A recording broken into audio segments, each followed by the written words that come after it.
ایک نبی کی پیاس کے لیے اگر کوئی دوڑے تو اللہ اس کو نشانی بنا دیتا ہے۔ ایک نبی کی پیاس کے لیے اگر کوئی دوڑے اللہ اس کو نشانی بنا دیتا ہے۔ اے میرے عزیزو، اگر میرے مصطفیٰ کی عزت کے لیے کوئی دوڑے تو یاد رکھنا قیامت تک اس بندے کو بھی اللہ نشانی بنا دیتا ہے۔ بے نشانوں کا نشان مٹتا نہیں، مٹتے مٹتے نام ہو ہی جائے گا۔ آج بر صغیر بلکہ عالم اسلام میں اگر ایک عبقری شخصیت امام اہل سنت فاضل بریلوی امام احمد رضا خان رحمت اللہ تعالی علیہ کو پوری دنیا جانتی ہے اور پہچانتی ہے تو اسی بنیاد پر کہ ایک نبی کی عزت اور اس کے پہرے داری کے لیے زندگی وقف کر دیا تھا، اور اللہ نے ان کی زندگی کو آج سارے لوگوں کے لیے نشانی بنا دیا۔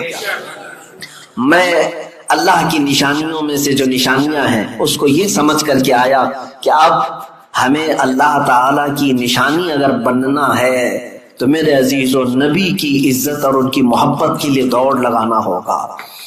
وہاں پر بہت ساری چیزیں ہیں، لیکن ایک محب رسول جاتا ہے تو اپنے حبیب کی خوشبوئیں وہاں ڈھونڈتا ہے۔ بعض بدبخت جاتے ہیں، وہ کہتے ہیں کہ یہاں پر آپ مصطفیٰ کریم صلی اللہ تعالی علیہ وسلم کا نام لینے کی بھی ضرورت نہیں۔ نعوذ باللہ من ذالک۔ کئی ایسوں سے میری ملاقات بھی ہوئی، وہ کہتے ہیں کہ وہ آئے تھے اور اپنا پیغام دی اور چلے گئے، وہ اتنے امپورٹنٹ نہیں ہے، قرآن امپورٹنٹ ہے، کعبہ امپورٹنٹ ہے۔ آپ آئے ہیں یہاں پر تو کعبے کا طواف کیجئے، قرآن کی تلاوت کیجئے۔ نبی نبی کیا کہتے ہیں؟ یہ ان کی مت ماری گئی ہے۔ میں نے ان سے کہا کہ نبی اہم نہیں ہے، ایک وہیں کے مقامی رہنے والا برسوں سے رہتا ہے، وہ کہہ رہا تھا کہ نہیں وہ اہم نہیں ہے، قرآن اہم ہے، کعبہ اہم ہے۔ میں نے کہا احمق کو دیکھو، اگر نبی اہم نہیں ہے تو ایک غیر اہم شخص اگر قرآن لا کے دیا ہے تو قرآن کیسے اہم ہو گیا؟ اگر وہ اہم نہیں ہے تو غیر اہم آدمی اگر کوئی کتاب کے بارے میں کہہ رہا ہے یہ اللہ کی کتاب، تو نے مان کیسے لیا کہ یہ اللہ کی کتاب ہے؟ پہلے تجھے یہ تسلیم کرنا پڑے گا جو قرآن لایا ہے وہ سب سے اہم ہے، جس نے کعبہ کی عظمت بتائی وہ سب سے اہم ہے۔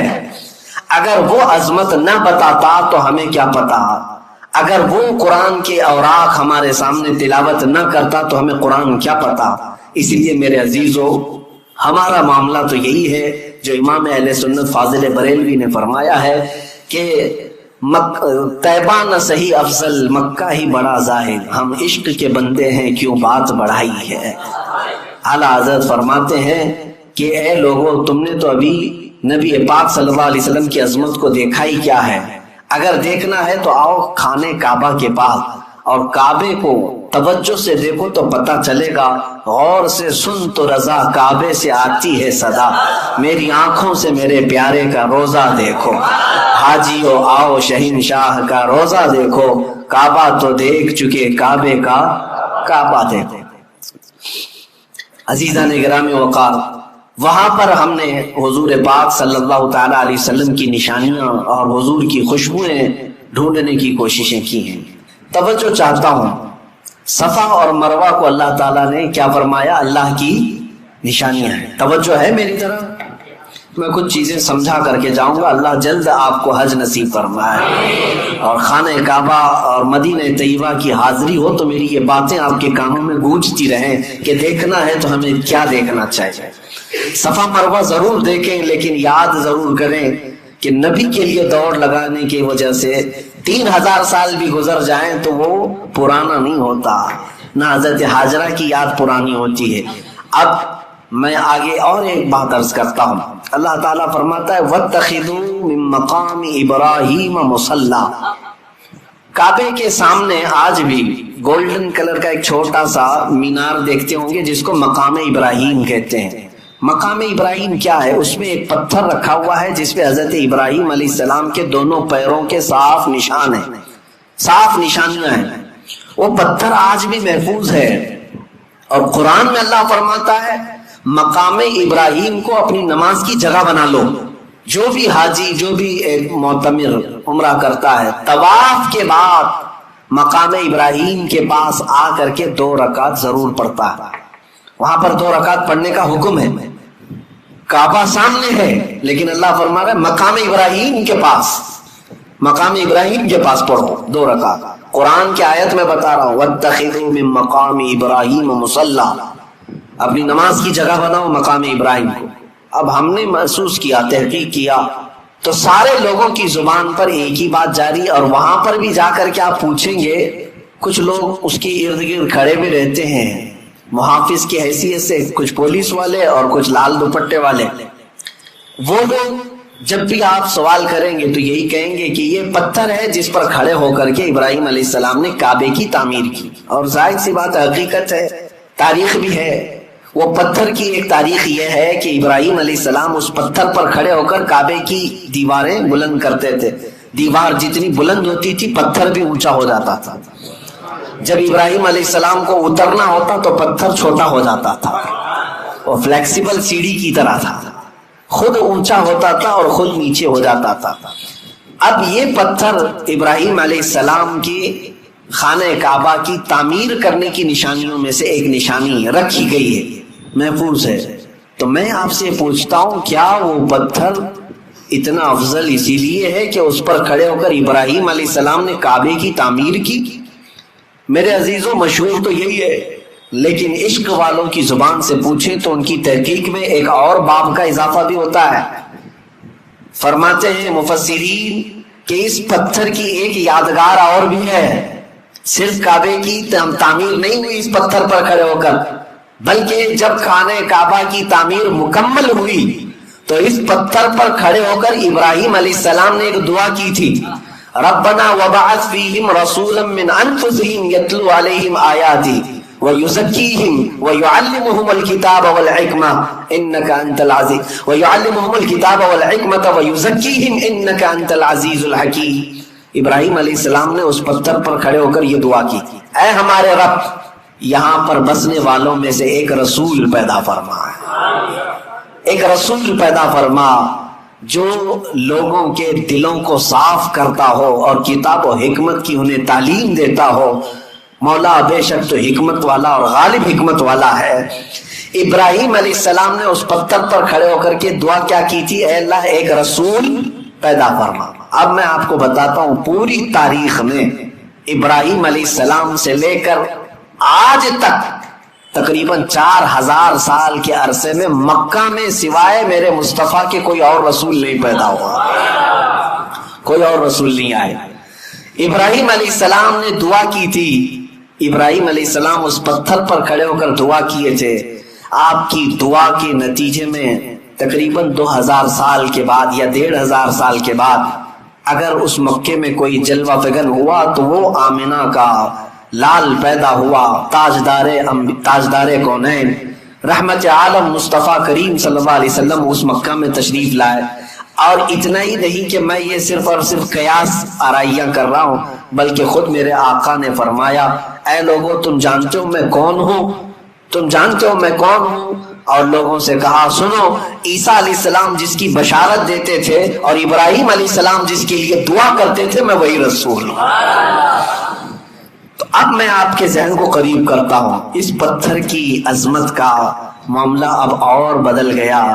کہا گیا، مفسرین فرماتے یہ پتھر اس لیے بھی افضل ہو گیا کہ اس پتھر پر کھڑے ہو کر ابراہیم علیہ السلام نے ہمارے رسول کو مانگا تھا، ہمارے رسول کے پیدا ہونے کی دعا کی تھی، اور اللہ تعالیٰ نے ابراہیم علیہ السلام کی دعا قبول بھی کی، اور اللہ کریم نے ابراہیم علیہ السلام کی اولاد میں ہی میرے نبی کو پیدا فرمایا. میرے عزیزو، مکہ مکرمہ میں جائیں تو جگہ جگہ عبادات ہیں، ریاضات ہیں، جگہیں تو سب عبادت کی ہیں، لیکن اگر سچا عاشق ہو تو اپنے نبی کی خوشبوئیں وہاں ڈھونڈتا رہتا ہے. خانہ کعبہ صرف 4 کونے والی ایک عمارت کا نام نہیں ہے، اس کی عظمت بتاتی ہے کہ اس کو آلائشوں سے پاک کرنے والا میرا مصطفیٰ ہے، نبی کریم صلی اللہ تعالی علیہ وسلم کی ذات کریمہ ہے. وہ کتاب تمہارے پاس ہے میرے عزیزو. اللہ رب العزت نے اس کتاب کے اندر کتنے علوم کا سمندر رکھا ہے، کبھی آپ نے سوچا ہے؟ یہ وہ لوگ تھے جو عرب لا نہیں سکے، لیکن جو سمجھ بوجھ رکھتے تھے انہوں نے قرآن کا مطالعہ شروع کیا اور اس میں سے جواہر نکالے، موتیاں نکالی.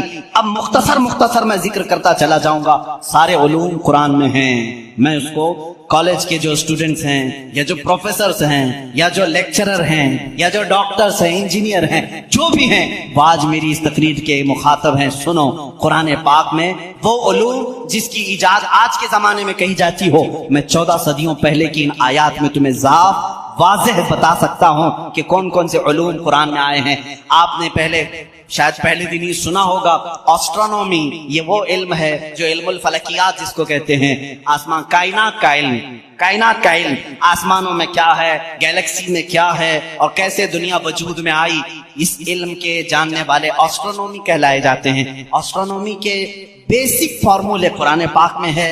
جانتے ہیں آپ آسٹرونومی کی سب سے بڑی تحقیق کیا ہے؟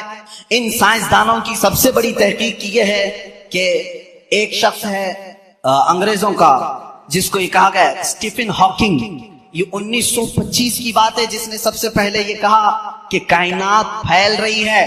1925 میں 1925 میں سب سے پہلے اس نے یہ کہا میں دیکھ رہا ہوں گیلیکسی میں سٹارز دور دور ہو رہے ہیں اور پھیل رہی ہے یہ کائنات. اس نے وسعت کائنات کا نظریہ سب سے پہلے دیا. اور قرآن کہتا ہے وَالسَّمَاءَ بَنَيْنَاهَا بِأَيْدٍ وَإِنَّا لَمُوسِعُونَ, آسمان کو ہم نے اپنے دست قدرت سے بنایا ہے اور اس کو ہم قیامت تک پھیلاتے رہیں گے. قرآن کہہ رہا ہے اس کو ہم پھیلاتے رہیں گے. اور یہ ہے آسٹرونومی کے لیے, یہ جو جس کا نام میں نے لیا ہے اسٹیفن ہاکنگ, اس نے کہا یہ 20ویں صدی کی سب سے بڑی تحقیق ہے, سب سے بڑی تحقیق ہے. مجھے معلوم نہیں 14ویں صدی میں 14 صدی پہلے ہی یہ تحقیق اللہ کے کلام میں آ چکی. عزیزان گرامی, اور یہ آپ کو بگ بینگ کا جو میں نے بتایا تھا فرسٹ ڈے آپ نے سنا ہوگا, اس زمانے میں نہیں بلکہ یہ بگ بینگ کا جو وہ لایا ہے جس نے آسٹرونومی میں, جو سب سے پہلے سائنسدان نے کہا کہ پہلے یہ زمین آسمان سب چیزیں ایک ہی تھی, ایک بڑا دھماکہ ہوا اس سے پوری کائنات پھیلی. ان کا اب جا کر کے یہ نظریہ ہوا کہ ایک بڑا دھماکہ ہوا, اس کے بعد سب چیزیں الگ ہو گئیں, چاند الگ ہوا, تارے الگ ہوئے اور سورج الگ ہوا, زمین الگ, آسمان الگ.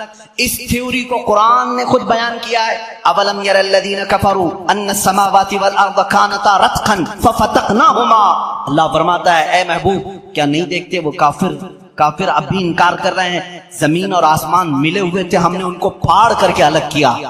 فتقناہما, فتق کہتے ہیں ایسا زور کا دھماکہ ہونا اور جھٹکا دینا جس سے ساری چیزیں بکھر جائیں. اور قرآن نے اس بگ بینگ کا ذکر کیا ہے. یہ اور بات ہے کہ اس کی تحقیقات اور ہوتی رہیں گی.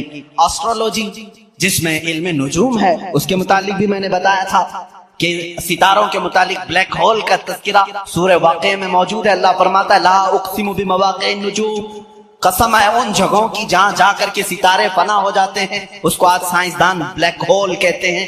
یہ ایسٹرولوجی ہے. اور بوٹانی جانتے ہوں گے آپ, علم نباتات, پودوں کا علم, یہ ایک پورا باضابطہ ایگریکلچر, اس پر تو یونیورسٹیاں قائم ہیں جس میں پودوں کی نشو و نما کے متعلق تحقیقات ہوتی ہیں. اور قرآن اس کی تمام تفصیلات بتا رہا ہے.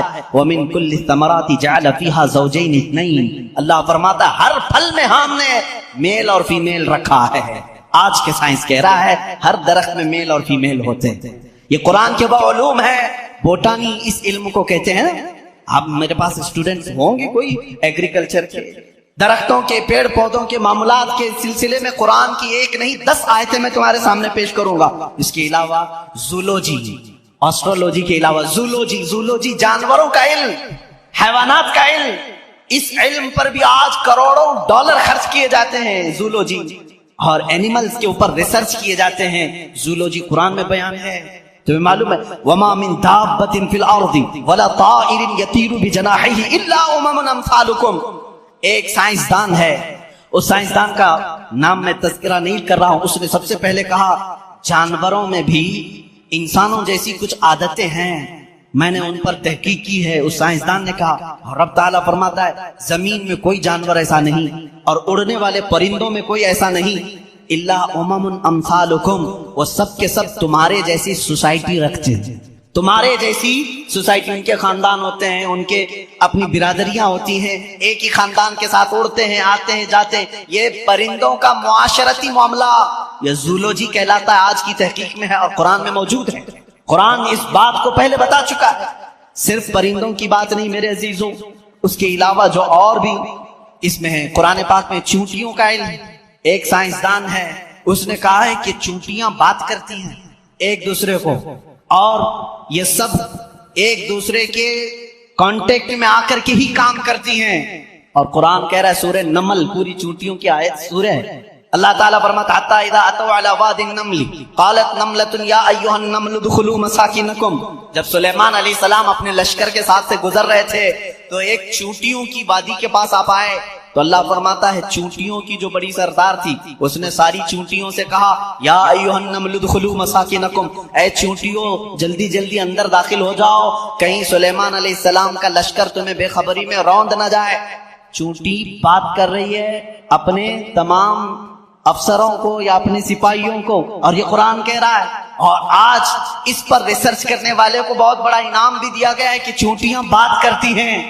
یہ زولوجی میں آتا ہے، جانوروں پر ریسرچ کرنے والے۔ شہد کی مکھی پر ایک بندہ ہے جس نے ریسرچ کیا اور اس کو نوبل انعام ملا ہے، نوبل پرائز ملا ہے، اس کا نام واشبن اس طرح سے کچھ ہے، اس کو نوبل انعام ملا ہے۔ اس نے کہا یہ مکھی جو ہے جو چھتے پر آتی ہیں ان کے اندر ایک کمیونیکیشن ہوتا ہے، ان کے اندر ایک رئیس ہوتی ہے، ایک ملکہ ہوتی ہے، سردار ہوتی ہے۔ پہلے کے جو کتابیں ہیں، شیکسپیئر کی کتابیں مشہور ہیں لٹریچر میں انگلش کے، شیکسپیئر کی کتابوں میں شہد کی مکھی کو مذکر بیان کیا گیا ہے، جیسے اس کے بہت سارے سپاہی ہوتے ہیں، ایک اس میں سردار ہوتا ہے مکھیوں میں۔ لیکن یہ 1975 میں 1975 میں ایک سائنسدان نے تحقیق کر کے بتایا شہد کی مکھیاں کمیونیکیشن کرتی ہیں، ایک دوسرے سے رابطہ کرتی ہیں، اور ان کو ایک ملکہ ہوتی ہے اور وہ آرڈر دیتی ہے اور اس کے آرڈر کے اعتبار سے سب جاتی ہیں۔ اور قرآن میں دیکھو رب تعالیٰ فرماتا ہے وَأَوْحَى رَبُّكَ إِلَى النَّحْلِ أَنِ اتَّخِذِ مِنَ الْجِبَالِ وَمِنَ الشَّجَرِ بُيُوتًا فَاسْلُكِي سُبُلَ رَبِّكِ ذُلُلًا يَخْرُجُ مِن بُطُونِهَا شَرَابٌ مُخْتَلِفٌ أَلْوَانُهُ فِيهِ شِفَاءٌ لِلنَّاسِ۔ اللہ فرماتا ہے تمہارے رب نے شہد کی مکھی کو یہ علم دیا ہے، اور شہد کی مکھی کا جو ورڈ یوز ہوا ہے عربی میں وہ مؤنث یوز ہوا ہے۔ اللہ قرآن میں فرماتا ہے مکھا نہیں مکھی۔ اب تک کہتے تھے کہ مکھی کا جو مذکر ہے وہ اس پہ سب چھتے پر لا کر جمع کرتے ہیں۔ 1975 میں زولوجی اس علم کی تحقیق کرنے والے ماہر سائنسدان نے بتایا نہیں، ساری مکھیاں اس میں سے جو رئیس ہوتی ہے وہ بھی مؤنث ہوتی ہے، اس کے جتنے افسر ہوتے ہیں وہ بھی مؤنث ہوتے ہیں۔ قرآن اس میں مؤنث کے صیغے استعمال کر کے فرما رہا ہے شہد کی مکھی رئیس اپنے ہم نواؤں سے کہتی ہے جاؤ پھولوں کو چوز کر کے لاؤ، وہ آرڈر دیتی ہے اور اس کے بعد وہ لا کر کے اپنے تھوک کو جمع کرتی ہیں۔ اب یہ بھی اس نے 1975 میں یہ بھی ایجاد کیا شہد کہاں سے نکلتا ہے، شہد کہاں سے نکلتا ہے۔ تو بعض لوگوں نے کہا وہ تھوک دیتی ہے منہ میں سے، اب تک تو یہی معلوم تھا تھوک دیتی ہے۔ کچھ لوگوں نے کہا نہیں وہ اپنے فضلات خارج کرتی ہے، جیسے پیشاب پخانا ہوتے ہیں اس طرح سے وہ نکال دیتی ہے۔ 1975 میں ایک سائنسدان نے کہا نہیں، اس کی بیلی میں سے بیلی فیٹ جو ہوتا ہے پیٹ کی چربی یہاں سے نکلتا ہے۔ رب تعالیٰ فرما رہا ہے یخرج من بطونها، ہم شہد اس کے پیٹ کی چربی سے نکالتے ہیں۔ زولوجی کی یہ تحقیق 1975 میں ہوئی، اور قرآن عظیم اس وقت فرما رہا ہے ہم شہد کی مکھی کے پیٹ میں سے نہایت ہی میٹھی غذا تمہارے لیے نکالتے ہیں، اس میں اللہ کی نشانیاں ہیں۔ اور خود مولا نے فرمایا شفاء للناس، اس میں پوری تمہارے لیے انسانوں کے لیے شفا ہے۔ اور اتنا ہی نہیں میرے عزیزوں، یہ ڈنک مارے تو زہر ہے، لیکن اپنے شہد کے چھتے میں جا کر چھوڑ دے اپنے پیٹ کی غذا تو دنیا کی سب سے عظیم غذا ہے۔ ایک ہی چیز میں دو چیزیں ہیں، اور اس کے علاوہ جانوروں پر بہت سارے کہ اللہ تعالیٰ فرماتا افلا ينظرون الى الابل كيف خلقت، تم نہیں دیکھتے کہ اونٹوں کو اللہ نے کیسے پیدا کیا۔ تو زولوجی کے سے تعلق رکھنے والے اسٹوڈنٹ سے میں کہتا ہوں اونٹوں کی پیدائش پر تم بھی ریسرچ کرتے ہوں گے۔ آج تقریباً یہ کالجوں میں پڑھایا گیا ہے زولوجی کے اسٹوڈنٹس کو کہ تمام مخلوقات میں اونٹ کی تخلیق ایک سب سے الگ ہے، اس لیے کہ اس کے اندر ایسا مادہ ہے 1 مہینے تک بغیر کھائے پیے زندہ رہتا ہے، پانی جمع کر لیتا ہے۔ اور رب تعالیٰ فرما رہا ہے سارے جانوروں میں اس کی تخلیق الگ کی گئی ہے، تم نہیں دیکھتے اونٹوں کی طرف۔ قرآن پاک میں زولوجی کا ایک پورا چیپٹر مجھے الگ کر کے آپ کو بتانا پڑے گا۔ بہت ساری چیزیں، پرندوں کا علم، چیونٹیوں کا علم، حتیٰ کہ اللہ تعالیٰ نے مکڑی کے متعلق بھی بیان فرمایا، مکڑی کا جالا اتخذت بیتا وان اوہن البیوت لبیت العنکبوت۔ اللہ فرما رہا ہے دنیا کے گھروں میں سب سے کمزور گھر مکڑی کا ہوتا ہے۔ آج تحقیق تقریباً 1950 یا 60 کے بیچ میں ایک سائنسدان نے کہا کہ مکڑی جانوروں میں سب سے کمزور دل والی ہوتی ہے، اس لیے کہ یہ اپنے نر کو ہی مار دیتی ہے، اور قرآن کہہ رہا ہے اتخذ وان اوہن البیوت، بلکہ اللہ فرما رہا ہے سب سے کمزور گھر مکڑی کا ہوتا ہے اور سب سے کمزور دل بھی اس کا ہوتا ہے۔ یہ زولوجی کے چیپٹرز ہیں۔ اگر اس کے بعد اور تھوڑا سا نکلو گے تو پھر میں اگر آپ کو آگے لے جاؤں میڈیسن کے بارے میں، قرآن نے کیا کیا کہا ہے، بہت بڑا ایک طویل چیپٹر میڈیسن، دوائیوں کے متعلق قرآن میں پورا علم موجود ہے۔ شہد کو ہی لے کر کے آج ریسرچ ہوئے ہیں، شہد کے اندر اللہ نے فرمایا فیہ شفاء للناس، اس میں لوگوں کے لیے شفا ہے۔ اور ورلڈ وار 2 کے ٹائم پہ، سیکنڈ ورلڈ وار کے درمیان اکثر زخمیوں کو شہد لگا کر کے صحیح کیا گیا۔ آج بھی جو جدید ترقی یافتہ کنٹریز ہیں ان کے ہاں شہد پر ریسرچ ابھی بھی چل رہا ہے، اور انہوں نے کہا ہے کہ اس میں وٹامن کے پایا جاتا ہے جو کسی دوسری چیز میں ہوتا ہی نہیں ہے۔ یہ زخموں کو بہت جلدی ختم کر دیتا ہے اور زخموں پر فنگس آنے نہیں دیتا، انفیکشن آنے نہیں دیتا۔ رب فرما رہا ہے فیہ شفاء للناس، میڈیسن کا تذکرہ کیا قرآن میں نہیں ملتا؟ میڈیکل کے اسٹوڈنٹس اور اگر آگے آئیں تو میں ایمبریالوجی کے متعلق بتاؤں آپ کو۔ ایمبریالوجی کیا ہے؟ یہ علم الجنین، بچے کی ولادت کے جو معاملات ہوتے ہیں اس کو ایمبریالوجی کہتے ہیں۔ ڈاکٹرز ہوں گے وہ سمجھیں گے ہماری بات کو۔ ایمبریالوجی ایک پورا کا پورا علم ہے، اور انہی کی باتوں سے میں آپ کو بتاؤں۔ ایمبریالوجی میں کہا گیا ہے کہ سب سے پہلے پانی کا ایک قطرہ مرد کے نطفے سے گا کر ماں کے رحم مادر میں جمع ہوتا ہے۔ پہلے قرآن کی آیتیں پڑھو۔ وَلَقَدْ خَلَقْنَا الْإِنسَانَ مِنْ سُلَالَةٍ مِنْ طِينٍ ثُمَّ جَعَلْنَا النُّطْفَةَ عَلَقَةً فَخَلَقْنَا الْعَلَقَةَ مُضْغَةً فَخَلَقْنَا الْمُضْغَةَ عِظَامًا فَكَسَوْنَا الْعِظَامَ لَحْمًا۔ اللہ تعالیٰ نے اس آیت کو، اس طرح کی آیت کو 3 یا 4 مرتبہ انسان کی تخلیق کیسے ہوئی، رب فرماتا ہے اللہ تعالیٰ نے نطفے سے تمہیں پیدا کیا، نطفے سے۔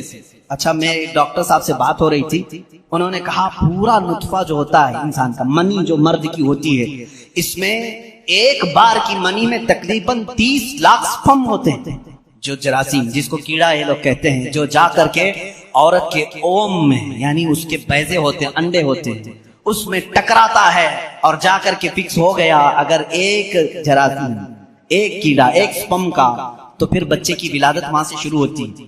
تو انہوں نے کہا کہ 30 لاکھ میں سے ایک ہی جاتا ہے، 30 لاکھ میں سے ایک ہی جاتا ہے۔ اور رب تعالیٰ کے اس کلام پر قربان جاؤ، اللہ فرماتا ہے سلالۃ من ماء مہین، کہ جب تم نطفہ ڈالتے ہو تو بہت سارے پانی میں سے جو اصل ہوتا ہے مولا اسی سے پیدا کرتا ہے۔ سلالہ کہتے ہیں سب سے قیمتی چیز، اس میں سے جو اصل ہے اسی سے پیدا کرتا ہے۔ 30 لاکھ اگر سپم میں جراثیم آئے ہوں، صرف ایک ہی سے پیدا کیا جاتا ہے۔ پھر اس کے بعد اللہ تعالیٰ نے فرمایا ہم اس کے ذریعے سے علقہ بناتے ہیں۔ علقہ کیا ہے؟ مضغہ کیا ہے؟ علقہ بستہ خون ہے، بستہ خون مطلب خون جیسے ہوتا ہے۔ میں نے ایک ڈاکٹر سے پوچھا اس میں ہی انٹرنیٹ پر، تو انہوں نے ایک تحقیق مجھے بھیجی کہ ایمبریالوجی کے شروع کے دنوں میں یہ ہوتا ہے کہ جیسے جونک ہوتی ہے نا، جونک کے کیڑا ہے، چپک جائے تو چھوڑتا نہیں، تو علقہ قرآن میں ذکر ہے، میں اس پر پڑھ رہا تھا۔ علقہ جیسے چنگم والی چیز ہوتی ہے، چپکنے والی، اگر خون کے چپکنے والے حصہ کوئی بن گیا تو اس کو علقہ کہتے ہیں۔ اور آج ڈاکٹرز کہہ رہے ہیں نطفے کے بعد اگر سب سے پہلے بچے میں کچھ بنتا ہے تو وہ گم ٹائپ کا ایک خون بنتا ہے جس کو قرآن بتا رہا ہے۔ یہ ساری چیزیں سونوگرافی کے بعد معلوم ہوتی ہیں، سکین کرنے کے بعد معلوم ہوتی ہیں۔ اور اس کے بعد مضغہ ہے، گوشت کا ایک لوتھڑا، اس میں اللہ تعالیٰ نے جو مضغہ لفظ استعمال فرمایا، اس کا مطلب کیا ہے یہ بھی ڈاکٹرز اس کی بھی تسلیم کریں گے۔ ایک بہت بڑا سائنسدان ہے، اس سے پوچھا گیا تھرڈ سٹیج ایمبریالوجی سٹیجز میں سے تھرڈ سٹیج کیا ہے، تو اس نے ایک لمبا سا آٹا یا کچھ چنگم لیا، اس کو دانتوں میں رکھا، چبا کر کے دکھایا، ایک لمبا کیڑا اور اس پر دانتوں کے نشان، دانتوں کے نشان۔ ڈاکٹرز جب سکیننگ کریں گے تو ان کو یہ پتا چلے گا کہ پہلے ماں کے پیٹ میں ایک لمبی چیز بنی جس پر دانتوں کے نشان جیسے، قرآن نے مضغہ کہا۔